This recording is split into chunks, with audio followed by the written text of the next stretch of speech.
Do you know that there are 5 kinds of period pains? Let's discuss about it. First is lower abdominal cramps. ఇది uterus అనేది contract అవటం వల్ల వస్తూ ఉంటుంది. So it comes and goes in waves. The second is gut related discomfort, అంటే indigestion, bloating or diarrhea కూడా అవుతుంది. There is something called period diarrhea also. The third is lower back ache or leg pain. So uterus అనేది చుట్టూతా ligaments తో attach అయి ఉంటుంది. That is to the back and the sides of pelvis.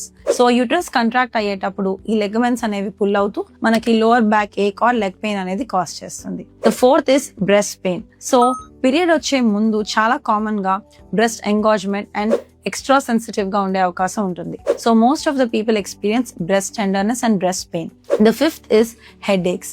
So periods వచ్చే ముందు are during the periods చాలా మంది head ఏక్ అనే సింటమ్ చెప్తూ ఉంటారు. There is something called menstrual migraine also. ఇది ఎందుకు వస్తుంది అంటే హార్మోనల్ చేంజెస్ వల్ల పీరియడ్ టైంలో హెడ్ ఏక్స్ అనేవి కామన్ గా వస్తూ ఉంటాయి. So these are 5 different types of pains during the periods. So females కనుక పీరియడ్ లో పెయిన్స్ అని చెప్తే దాన్ని ఇగ్నోర్ చేయొద్దు. Please consider it.